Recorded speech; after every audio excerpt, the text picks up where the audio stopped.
나토 고위 전략회의에서 충격적인 발언이 나왔습니다. 한국은 건들면 안 된다. 회의에 참관한 모든 사람들은 숨죽여 발표를 듣고 있었고 몇몇은 고개를 갸웃거리기도 했습니다. 한국의 현실상과는 다소 멀어 보이는 이유였기 때문입니다. 하지만 발표자의 그 이후 발언에서 모든 관료들과 회의 참석자들은 고개를 끄덕일 수밖에 없었습니다. 미국의 전략분석관은 이렇게 말했습니다. 한국의 국민들은 전쟁을 기억합니다. 그들의 기억이 오늘날의 한국을 만들었습니다. 대체 무슨 사연인지 지금 바로 비디오를 재생해 보겠습니다. 잠깐 1초밖에 안 걸리는 좋아요 버튼을 눌러주신다면 비디오가 잘 돌아가요. 안녕하세요. 리사 크로웰입니다. 미국 시애틀 출신으로 현재는 브뤼셀에 있는 나토 본부에서 전략 분석관으로 일하고 있습니다. 세계 각국의 군사 역량, 안보 정책, 위기 대응 시나리오를 분석하는 게 제 주 업무예요.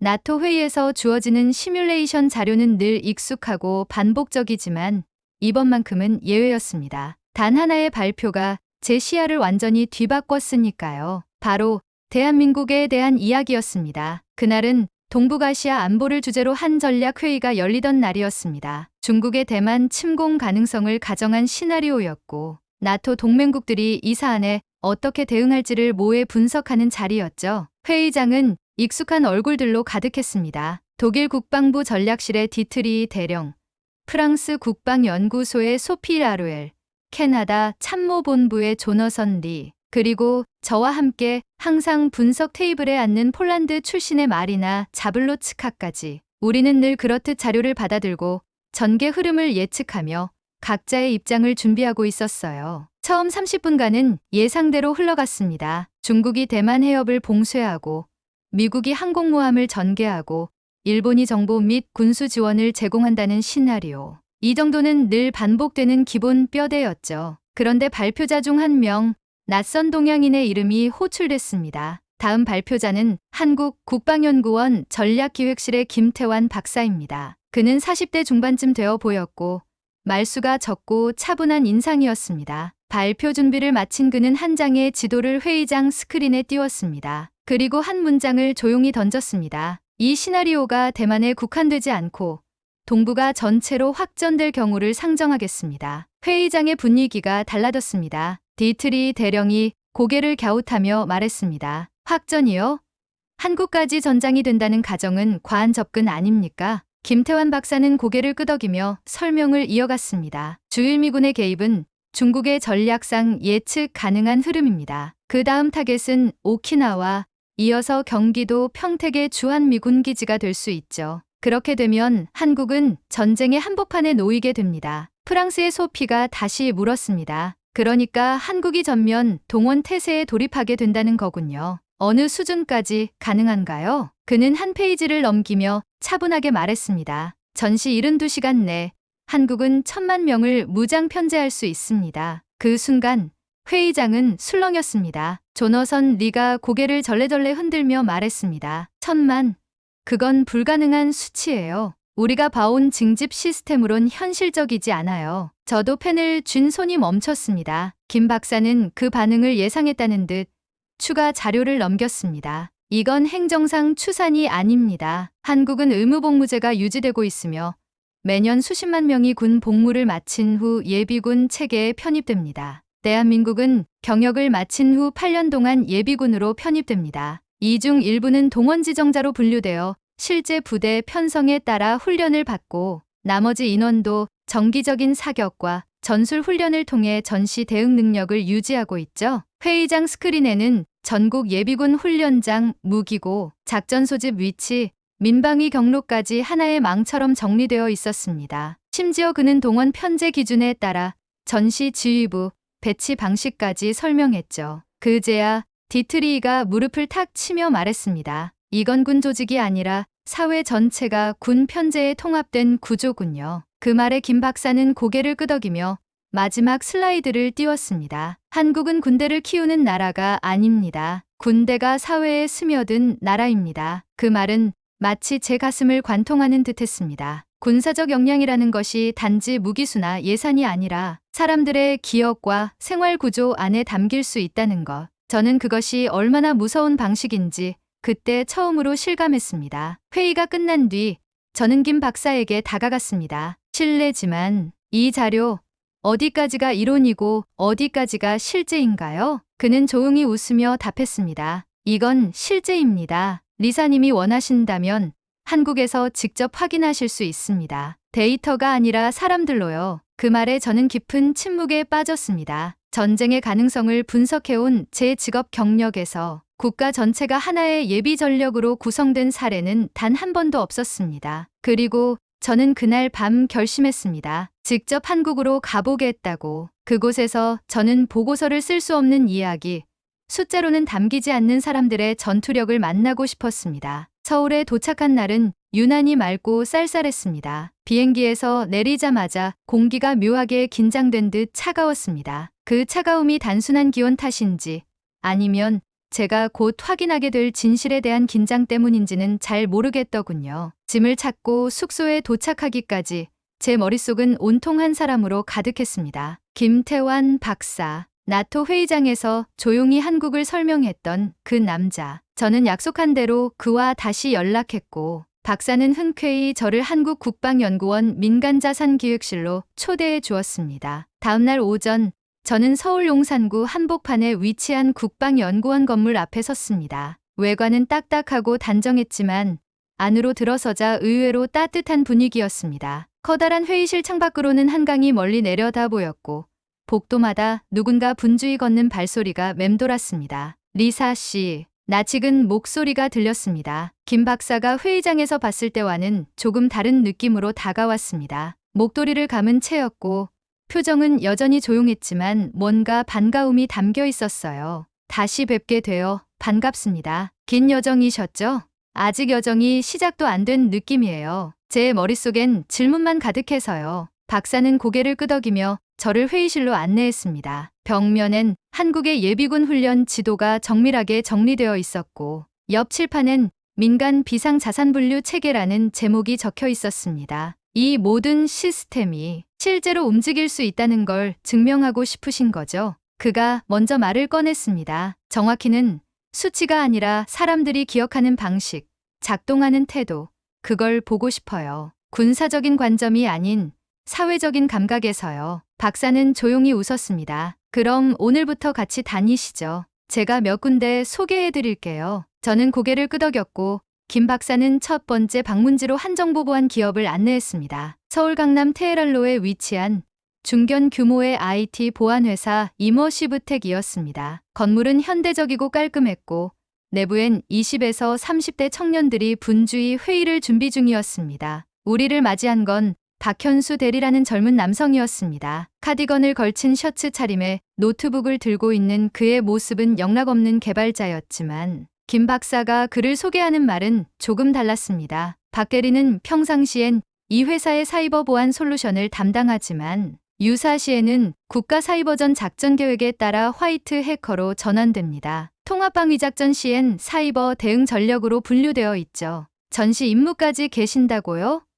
제가 놀라 묻자 박 대리는 담담히 웃었습니다. 네, 저희 같은 사람들을 예비 정보병으로 부르기도 해요. 국가 위기 단계가 오르면 국방부, 국정원, 과기부 산하 체계와 연동돼 대응 작업을 맡게 되죠. 그런데 평소에도 훈련을 받으시나요? 물론입니다. 매년 일정 횟수 이상 사이버, 전시 상황을 가정한 시뮬레이션 훈련을 받아요. 통신 인프라 마비, 전력망 해킹, 데이터 탈취, 심지어는 위성통신 교란까지. 저희는 실제 상황처럼 움직입니다. 그는 모니터를 돌려 몇 개의 화면을 보여줬습니다. 모의 침입 시나리오, 실시간 로그 추적 화면, 그리고 전장처럼 펼쳐진 사이버 지도. 저는 눈을 뗄 수 없었습니다. 그리고 그가 말을 이었습니다. 사실 제 백그라운드는 군 복무 당시 K1 전차 조종병이었어요. 그때 배운 전장 운영 개념이 지금에도 그대로 이어져요. 위기 대응은 본능처럼 체화된 사고 방식이거든요. 상황이 터지면 우리 팀은 자동으로 작전처럼 움직입니다. 누가 대응, 누가 복구, 누가 감시. 저는 고개를 끄덕이며 주변을 둘러봤습니다. 이곳의 20, 30대 개발자들 대부분이 통신병, 전산병, 정보보안병 출신이라는 걸 김 박사가 덧붙여 말해줬습니다. 총만 안 들었지 지금 당장 사이버 작전을 수행할 수 있는 팀이죠. 여기선 퇴근 후에 게임 대신 침투 방어 시뮬레이션을 하기도 해요. 그게 이 사람들에겐 재미이자 훈련이죠. 정말 그랬습니다. 여기엔 군대가 없었습니다. 대신 군대의 감각을 유지한 시민들이 있었어요. 그날 오후 우리는 서울 외곽의 예비군 훈련장으로 향했습니다. 김 박사는 오늘은 특수전 경험자들이 모이는 날이라며 기대감을 보였고 훈련장 안에선 이미 여러 명의 예비군들이 훈련복을 입은 채 삼삼오오 모여 있었습니다. 여기 계신 분들은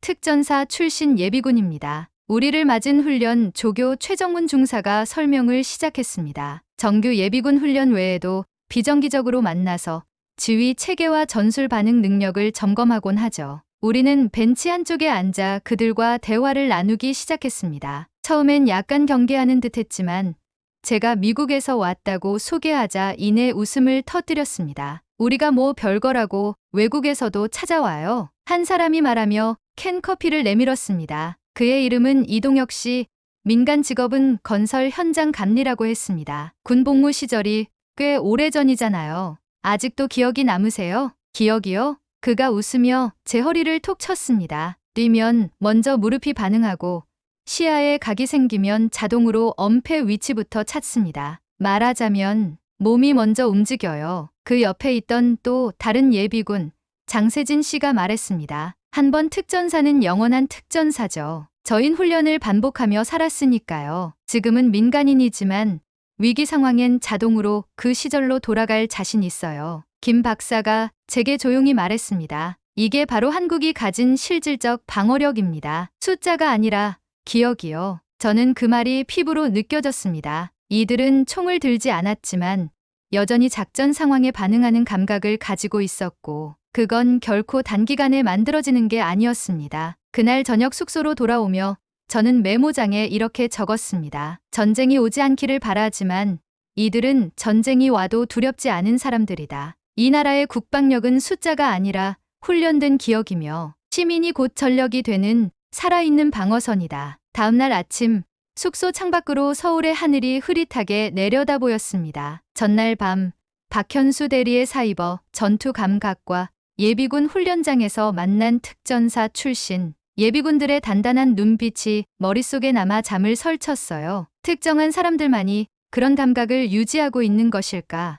아니면 이 나라의 남성들 다수가 그런 전투력의 기억을 지니고 있는 것일까? 머릿속에 떠오른 질문은 제 발걸음을 자연스럽게 다시 국방연구원으로 이끌었습니다. 회의실에서 김태환 박사와 마주 앉자마자 저는 솔직하게 말했습니다. 어제 보고 나서요.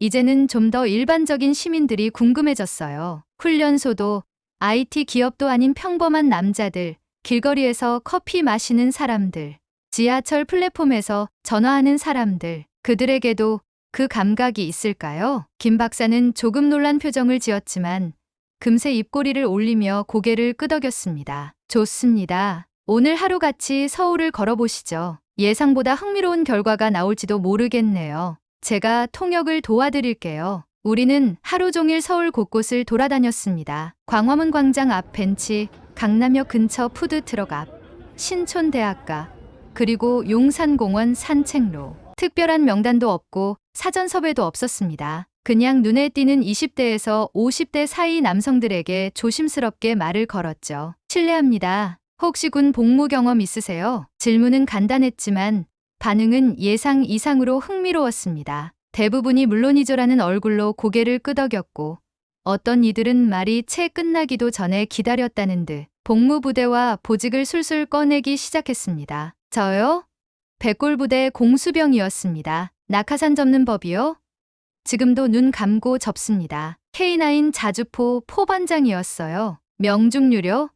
한 번도 실수 안 했습니다. 조주는 눈이 아니라 손맛으로 한다니까요. 해병대 나왔어요. 전방 GP에서 근무했죠. 야간 근무할 땐 초소간 무전 보내던 코드.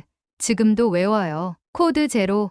라인 복귀 완료. 아직도 입에 붙어 있어요. 처음엔 인터뷰라 조심스럽게 말을 꺼낸 우리 쪽이었지만 얼마 지나지 않아 인터뷰 대상자보다 우리가 더 조용해져야 했습니다. 그들은 질문을 받는 순간 스위치가 켜진 것처럼 군대 기억으로 돌아갔고 어느새 저와 김 박사는 거리에 앉은 뱅이 의자에 앉아 한편의 전우극을 관람하는 청중처럼 말없이 고개만 끄덕이고 있었죠. 동기는 부대에서 일병 때 자고 있는데 5분 대기조 비상 상황이 걸려서 헐레벌떡 출동한 적이 있어요. 그런데 그 녀석이 다 챙겼는데 헬멧 대신 전투모를 쓰고 간 거 있죠. 제가 정말 운이 없는 게 자대 배치받자마자 혹한기 훈련에 끌려갔어요. 아무것도 모르는 상황에서 선임들이 엄청 큰 소리 쳤는데 그땐 괴롭다 싶었는데 지금 생각하면 그 시절이 제일 잊지 못하는 추억이죠. 웃음이 터졌고 제가 메모를 멈추며 말했다. 한국 남성분들 군대 이야기 정말 좋아하시네요. 그 순간 김 박사는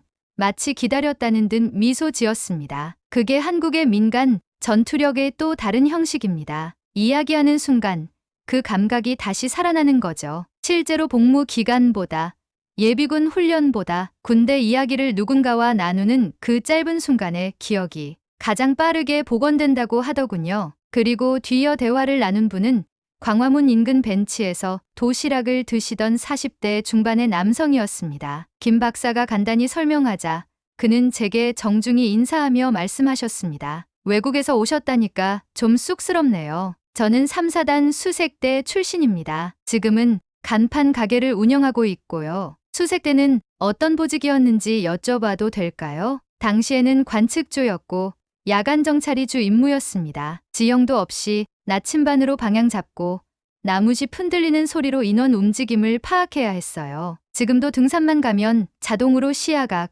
은폐물, 퇴로부터 먼저 살핍니다. 이게 훈련 때문인지 그냥 몸이 먼저 반응하더라고요. 전시가 벌어진다면 다시 임무를 수행하실 수 있다고 느끼시나요? 그는 잠시 제 얼굴을 바라보다가 조용히 고개를 끄덕였습니다. 장비는 달라졌겠지만 감각은 아직 있습니다. 누가 무전기로 불러만 준다면 저녁 먹다 말고도 다시 돌아갈 수 있을 것 같아요. 김 박사가 그 대화를 차분히 영어로 풀어주었습니다. 그분은 지금도 산을 보면 자동으로 적의 진로와 은폐 위치를 떠올리신답니다. 훈련을 반복하다 보니 전술 감각이 일상 속으로 스며든 거죠. 그 순간 저는 문득 이런 생각이 들었습니다. 이건 단순한 추억이 아니라 여전히 살아있는 체계다. 다음으로 이동한 곳은 신촌역 근처의 붐비는 거리. 편의점에서 음식을 사고 나오는 20대 후반의 남성이 김 박사의 소개를 듣고 웃으며 다가왔습니다. 저는 아직 대학 다니고 있고 공병으로 복무했어요. 전역한 지 5개월 되었어요. 공병이라는 보직이 구체적으로 어떤 임무였는지 설명해 주실 수 있을까요? 흔히들 땅 파고 다리 놓는 사람이라 생각하시는데 실제로는 진지 구축,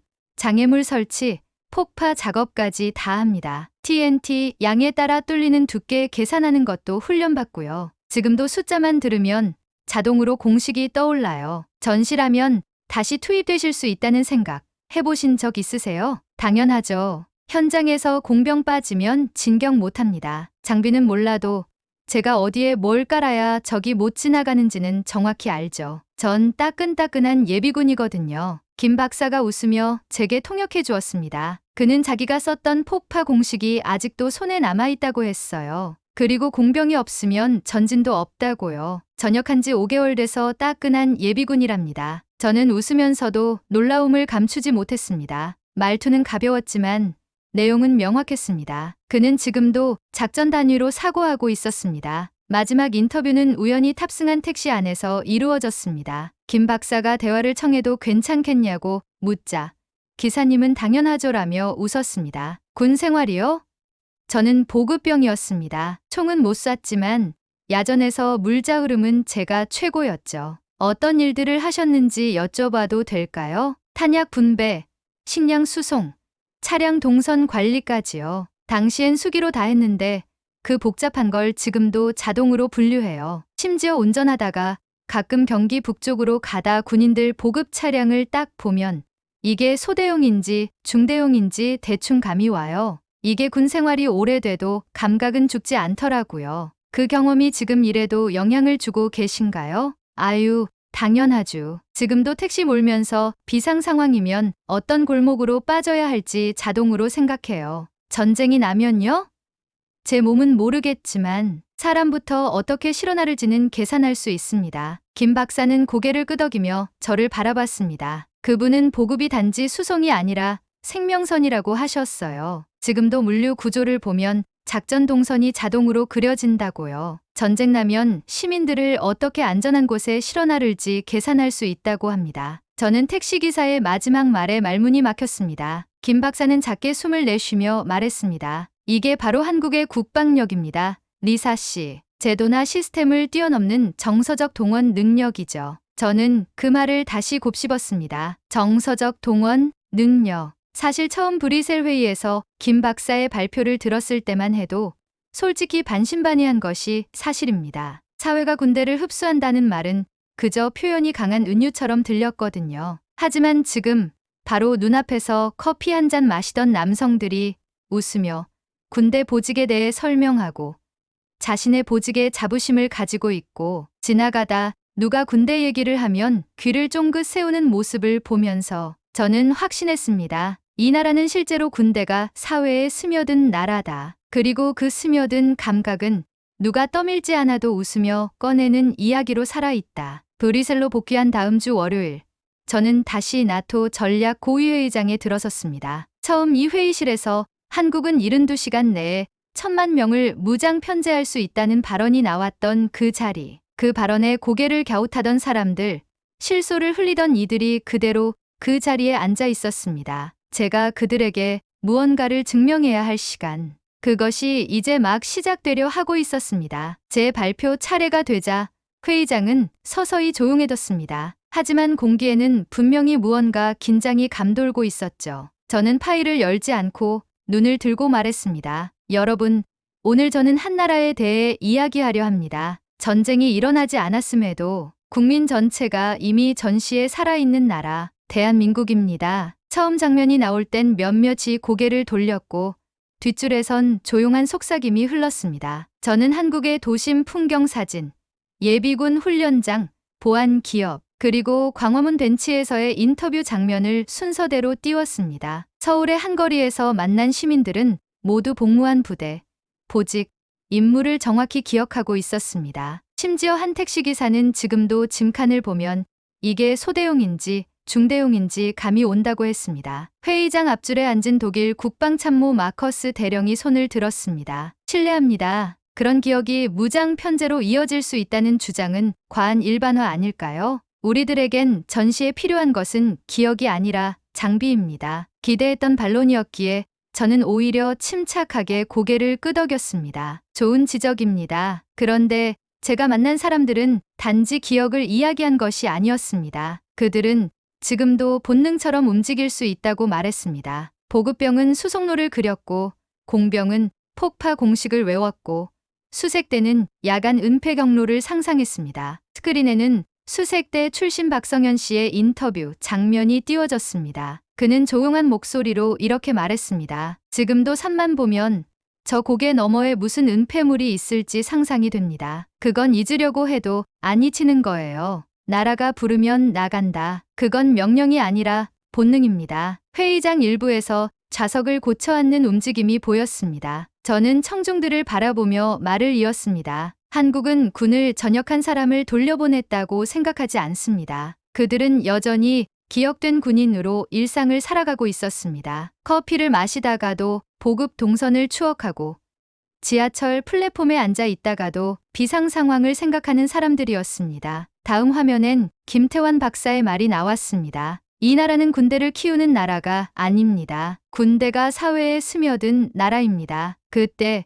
프랑스의 안보정책국 라루엘 연구원이 조용히 손을 들었습니다. 리사 씨, 그런 사회 구조는 불안 요소도 되지 않나요? 군사화된 시민 사회는 위험 요소가 될 수 있습니다. 저는 고개를 끄덕이며 다음 슬라이드를 띄웠습니다. 흑백 사진이었습니다. 태극기를 들고 만세를 외치는 독립운동가, 1950년 6월 서울역 광장에서 피난 가는 가족, 그리고 그 아래엔 촛불을 든 2016년의 서울 광화문 광장. 맞습니다. 하지만 한국은 군사화된 사회가 아닙니다. 그들은 언제나 싸울 준비를 하되 싸우는 것보다 지키는 것을 우선시해온 사회입니다. 이 민족은 식민지에서도 전쟁 속에서도 내부의 혼란 속에서도 늘 하나로 뭉치는 힘을 선택해왔습니다. 회의장 스크린엔 마지막 문장이 떴습니다. 이 나라는 전쟁을 준비하는 나라가 아니라 전쟁을 기억하며 살아가는 나라다. 대한민국의 방어력은 단지 무기를 가진 숫자가 아닙니다. 그들은 기억을 가진 시민들입니다. 그 기억은 총성이 울리지 않아도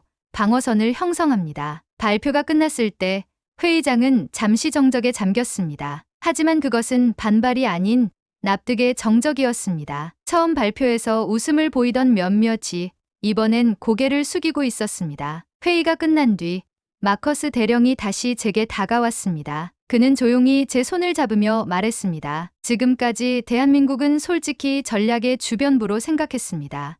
하지만 지금부터는 그렇게 볼 수 없을 것 같군요. 저는 고개를 끄덕이며 조용히 답했습니다. 한국은 외부가 위협할 때 하나로 뭉치는 유일한 나라입니다. 그들은 전시에 소집되는 국민이 아니라 항상 전시를 대비해 사는 국민입니다. 그리고 그 감각은 무섭도록 정확하고 감동적이었습니다. 회의가 끝난 뒤 회의장을 나서는데 유럽의 한 장군이 제게 다가와 말을 걸었습니다. 당신 발표 흥미로웠습니다. 그런데 당신 말대로라면 한국은 우리가 생각했던 것보다 훨씬 위험한 나라군요. 저는 조용히 웃으며 고개를 끄덕였습니다. 그렇습니다. 한국은 전쟁을 준비하는 나라가 아니라 전쟁을 기억하며 살아가는 나라입니다. 함부로 덤비면 결코 쉽게 끝나지 않을 겁니다. 오늘의 사연은 여기까지입니다. 오늘 사연에 대한 여러분의 생각을 댓글로 남겨 감동 비디오의 마지막을 장식해주세요. 그리고